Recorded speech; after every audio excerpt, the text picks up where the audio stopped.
레바논의 헤즈볼라가 휴전에 들어갔지만 이번에는 시리아 내전에 불이 붙었습니다. 지난 30일이었죠. 이슬람주의 반군 세력이 시리아 제2도시 알레포를 점령하면서 최근 몇 년 동안은 좀 잠잠하던 시리아 내전이 다시 격화하고 있는데요. 자, 오늘 글로벌 이슈 여전히 진행 중인 가자 전쟁에 이어서 시리아 내전까지 악화하고 있는 중동 분쟁에 대한 이야기 나눠보겠습니다. 오늘도 한겨레 신문 정익일 선임 기자와 함께하겠습니다. 어서 오세요. 안녕하세요. 자, 시리아에서 벌어지고 있는 전쟁 상황부터 좀 구체적으로 말씀해 주시면요. 시리아와 터키가 접경한 지역이 있는데 거기가 시리아 북서부가 되겠죠. 네. 이딜리브에 아직까지 반군 세력들이 좀 있었습니다. 네. 거기에 근거지를 둔 이슬람주의 반군 세력인 하야트 타리르 알샤미 HTS라고 하는데 네. 그 하야트와 그 동맹 반군들이 지난 27일부터 알레포 쪽으로 진격을 시작했습니다. 반군들은 정부군의 별다른 저항 없이 30일에 알레포 대부분을 점령했습니다. 네. 그리고 나서 알레포를 장악한 반군들이 지금 어저께 1일과 2일에 거쳐서 그 남쪽에 있는 제4도시인 하마 쪽으로 진공을 하고 있습니다. 또 기존의 점령지인 이딜리브 및 알레포 외곽 지역에서도 네. 세력을 또 확장하는 모양입니다. 네. 현재 정부군은 반군의 공세에 별다른 저항을 못했다고 합니다. 알레포에서 철수했고 그래서 정부군 쪽에서는 어쨌든 1일부터 하마 주변에 강력한 방어선을 구축했다. 그리고 시리아 내전에 파병된 러시아 공군 전투기들이 반군의 진격을 저 지역에서 공습을 가하고 있습니다. 그래서 그것 때문에 한 수십 명이 사망했다고 합니다. 네. 현재까지 한 400명 정도가 반군 정부군 민간인이 사망했다고 합니다. 네. 이 반군이 알레포를 점령했다. 이건 어떤 의미가 있는 건가요?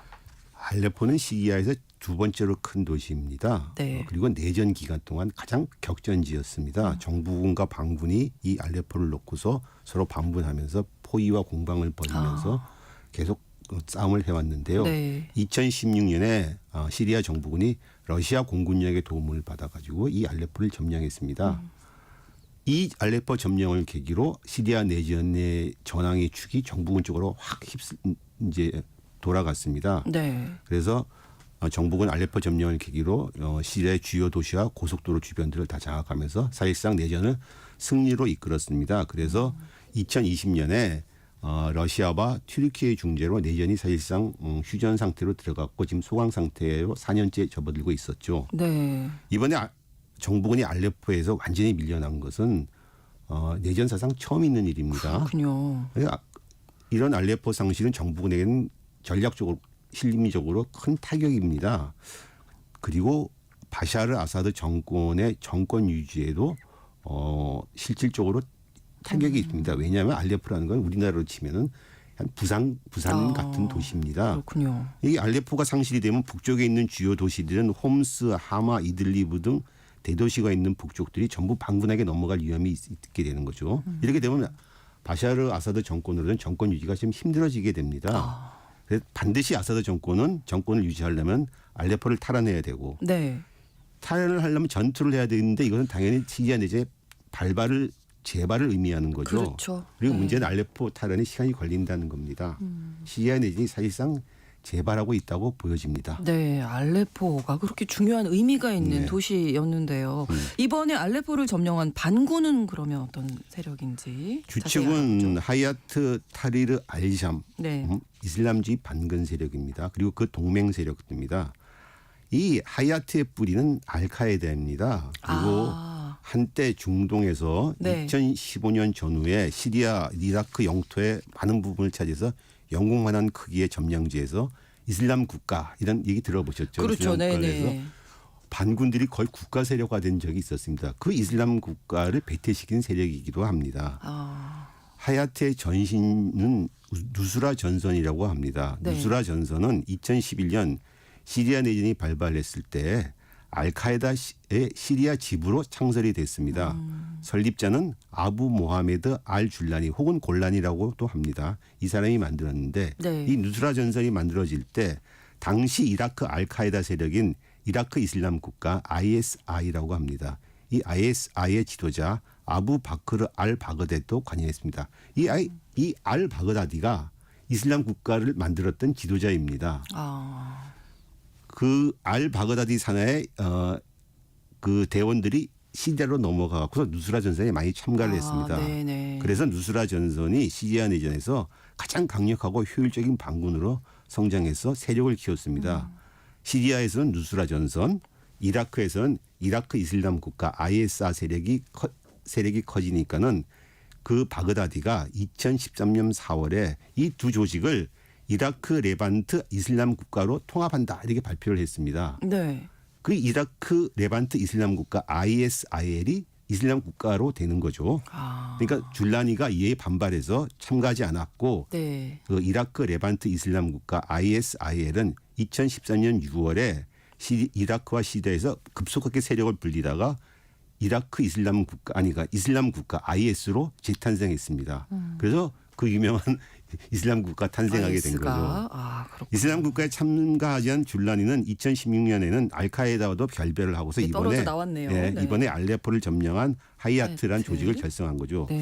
그래서 따지고 보면 이번에 알레포를 점령한 세력은 그동안 중동 국가들이나 서방이 테러와의 전쟁을 벌이면서 그렇게 소탕하려고 했던 이슬람주의 무장 세력, 이슬람주의 테러 세력들입니다. 특히 핵심인 알카에다와 이슬람 국가의 핵심 주도 세력인 셈이죠. 불호네요. 좀 약간 역설이죠. 예, 예. 테러 세력의 원조격이다 이렇게 네, 볼 수도 네. 있는데 이런 네. 세력이 어떻게 이렇게 또 세력을 회복을 해서 중동 분쟁에서 다시 태풍의 눈이 된 건지도 궁금합니다. 이건 얘기를 하려면 뭐 밤새도록 얘기해도 모자랄 정도 그렇군요. 중동 분쟁에 얽히게 설킨 세력들의 개입 문제인데요. 네.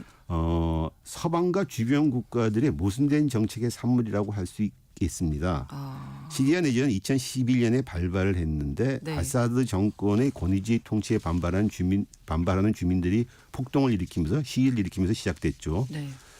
아사드 정권은 아버지 하페드 아사드에 의해서 1971년부터 시리아를 통치해 왔습니다. 이 아사드 정권의 기반은 시리아에서 소수 종파, 소수 민족인 알라이파라는 종족에 기반하고 있습니다. 알라이파는 이슬람에서 양대 종파인 수니파, 시아파가 있는데 네. 그중에서 시아파가 소수파죠.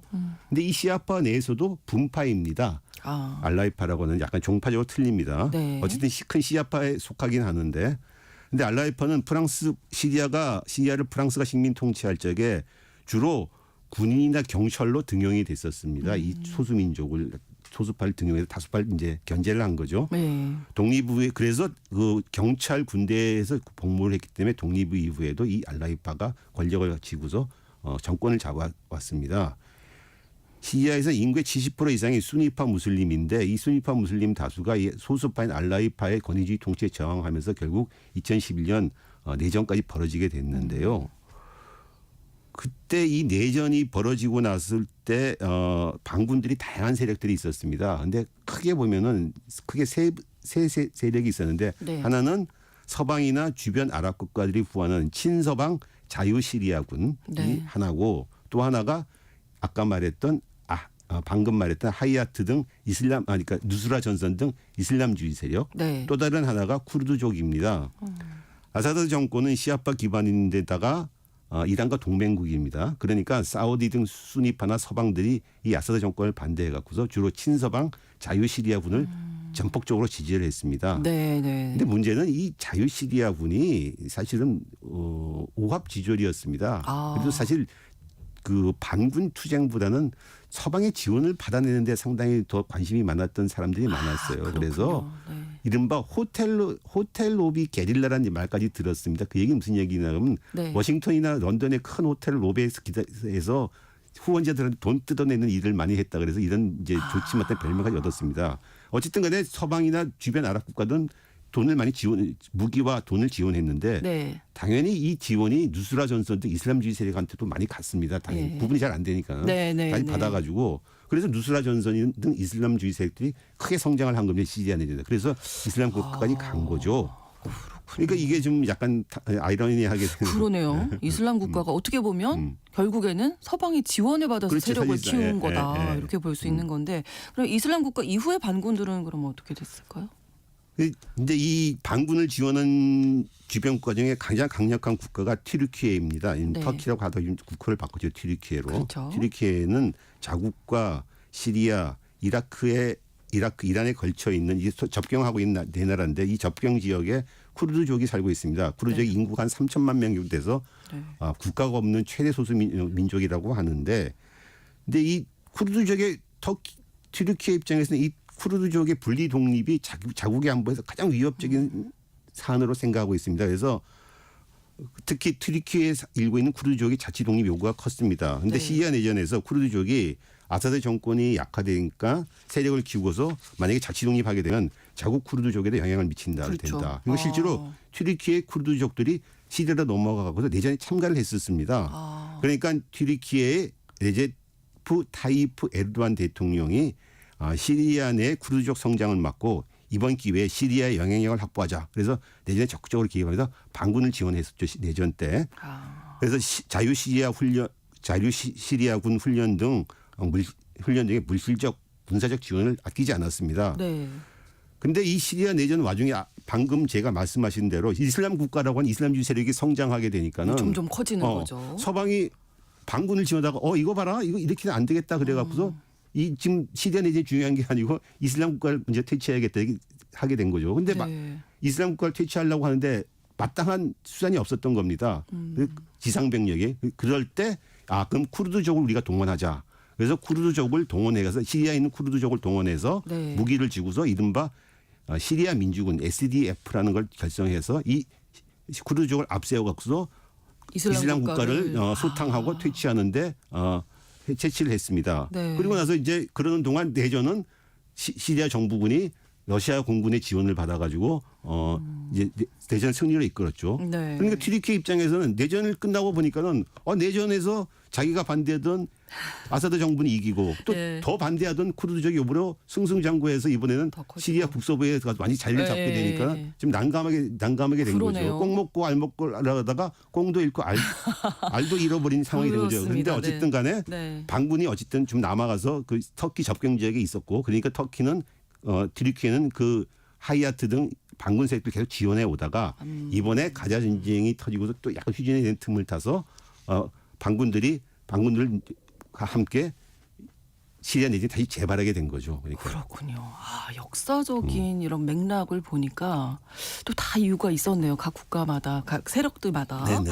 근데 사실 이번에 저희가 이제 가자 전쟁, 중동 전쟁, 뭐 이스라엘 헤즈볼라 휴전이 되면서 조금 희망적으로 봤었는데 또 이렇게 반대로 시리아에서 내전이 격화되면서 왜 반군들이 지금 이 시점에 이렇게 공세를 펼치는 건지 그것도 한번 짚어봐야 될 것 이건 같아요. 가자 전쟁의 여파입니다. 네. 지금 이제 가자 전쟁이 일어나고 그래서 이스라엘이 가자도 공격하고 레바논의 헤즈볼라도 공격하고 네. 이란까지 서로 공습을 하면서 싸웠습니다. 그렇기 때문에 지금 시리아의 동맹인 이라크, 레바논의 헤즈볼라, 이란이 모두 이 이스라엘과 싸우면서 발목이 잡혀 있는 상태입니다. 그렇죠. 또 시리아의 동맹인 러시아도 우크라이나 전쟁에 발목이 잡혀 있고 그렇죠. 네.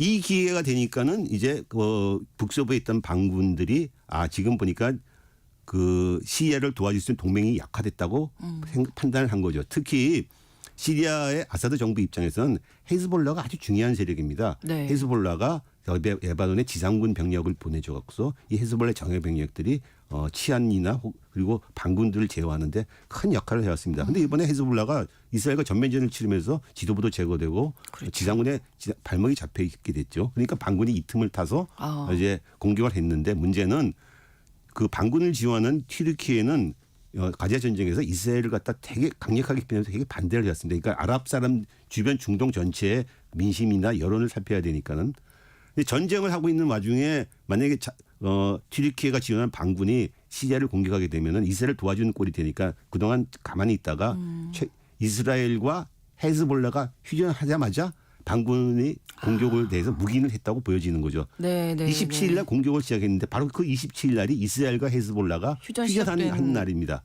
그렇게 그렇죠. 된 거죠. 그러니까. 그렇군요. 그럼 지금 뭐 서방의 미국도 그렇고요. 다른 주변국들 움직임은 어떻게 보입니까? 미국은 이번 지난 30일에 백악관 국가안보회의 대변인 성명을 통해서 네. 미국은 이번 반군 공세 아무 상관이 없다. 그렇지만 아사드 정권이 유엔 결의안을 지키지 않아 가지고 네. 그리고 이란과 러시아의 기대보다가 이런 결과가 난 것이다고 이제 시리아에 책임을 돌렸죠.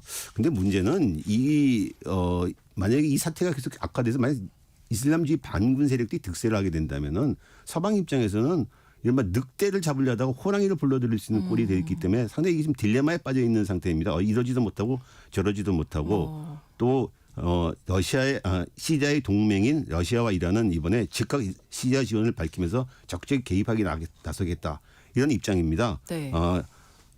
이란의 아바스 아락치 외교장관이 1일 다마스쿠스를 방문해서 아사드 대통령을 만났고 또 돌아가는 길에 터키에 들려서 터키 외교장관과 에르도안 대통령을 만난다고 합니다. 아마 만나서 네. 에르도안 터키 니네들 왜 이렇게 튀르키예. 이러냐 좀 네. 자제하자 우리 이렇게 얘기하려고 그러겠죠. 네. 러시아도 이번에 시리아에 파병된 공군력을 동원해서 공습을 계속 가면서 더 강력하게 하겠다. 그리고 터키 쪽에다가도 또 전화를 해서 세르게이 라브로프 장관이 하단 피단 튀르키예 외교장관과 통화를 하고서 네. 이번 상황을 안정화시키는데 공동 노력을 하자 이렇게 합의했다 이렇게 말을 했습니다. 그런데 어쨌든 러시아는 터키가 이번에 이중 플레이를 했다고 자기들의 뒤통수를 쳤다고 상당히 불쾌해하고서 터키한테 막 내부적으로 강하게 항의하고 있다고 합니다. 네. 그렇군요.